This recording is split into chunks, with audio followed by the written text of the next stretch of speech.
여러분 안녕하십니까. CJB 8시 뉴스 시작합니다. 오늘 도내에서는 코호트 격리 중인 음성소망병원에서 환자 5명이 양성 판정을 받는 등 모두 8명의 신규 확진자가 발생했습니다.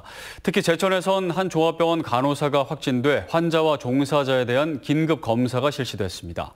안정원 기자입니다. 지난 15일 이후 잠잠하던 제천에서 8일 만에 추가 확진자가 나왔습니다.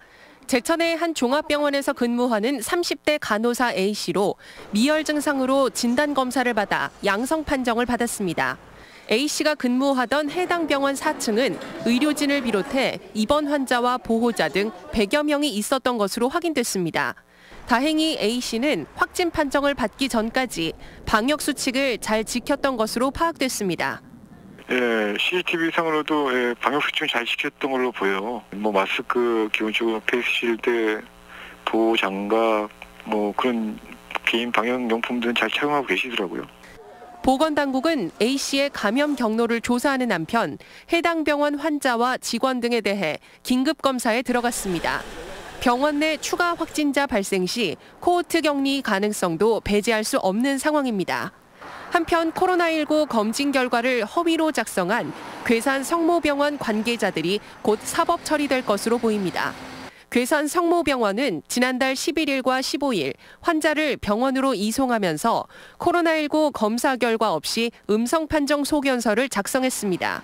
경찰 조사 결과 이 병원 행정실 관계자가 자신이 임의로 소견서를 기재했다고 밝힌 것으로 확인됐습니다. 괴산경찰서는 허위 소견서를 작성한 행정직원과 확진자 발생 보고를 지연한 이사장 등을 다음 주 중 검찰에 송치할 방침입니다. CJB 뉴스 안정은입니다. 충청북도는 진천군 이월면 동성리 미호천에서 발견된 대백로 3마리의 폐사체에서 H5형 조류인플루엔자 항원이 검출됐다고 밝혔습니다.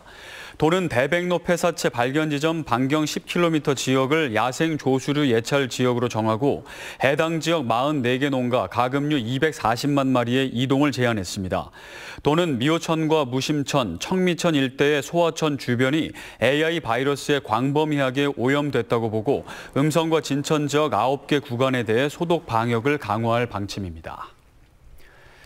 청주시는 미세먼지를 줄이기 위해 올해 101억 원을 들여 배출가스 5등급 노후 경유차 6,346대를 조기 폐차합니다. 또 노후 경유차 2,040대에는 77억 원을 들여 비용의 90%가 지원되는 매연 저감 장치를 부착할 계획입니다. 이 밖에 소규모 사업장 40곳에는 36억 원을 투입해 대기오염 물질 배출 방지 시설을 지원하는 등 올해 총 384억 원을 들여 미세먼지 저감 사업을 실시한다고 밝혔습니다. 충북소방본부는 화재 없는 안전한 명절을 위해 설 연휴 화재 안전 대책을 추진한다고 밝혔습니다. 화재 취약시설인 판매시설과 물류창고 등 다중이용시설에 대한 소방특별조사와 지도를 강화하고 생활치료센터 등 코로나19 관련 시설에 대한 긴급 화재 안전 점검을 실시합니다. 또 연휴 기간 특별 경계 근무와 신속 출동 체계를 확립해 신속한 초동 조치가 이루어질 수 있도록 대비할 방침입니다. 지난 5년간 설 연휴 기간 도내에서 발생한 화재는 110건으로 하루 평균 5.5건의 화재가 발생해 연평균 4.1건에 비해 34.1% 증가한 것으로 나타났습니다. 청주지방법원은 안전시설 및 관리 부실로 치매 환자의 추락사를 초래한 요양원 원장 A씨와 요양보호사 B씨에게 각각 벌금 500만 원과 300만 원을 선고했습니다. A씨는 창문의 안전망 등 안전시설을 갖추지 않은 혐의로, B씨는 야간 당직 중 환자들을 제대로 살피지 않은 혐의로 재판에 넘겨졌습니다. 끝으로 날씨입니다. 오늘은 대체로 맑은 가운데 한낮 10도 안팎의 포근한 겨울 날씨를 보였습니다. 내일은 대체로 흐리다가 오후부터 차차 맑아지겠습니다. 아침 최저 기온은 영하 2도에서 2도, 낮 최고 기온은 9도에서 11도의 분포로 평년보다 높은 기온을 나타내겠습니다. CJB 8시 뉴스를 모두 마칩니다. 고맙습니다.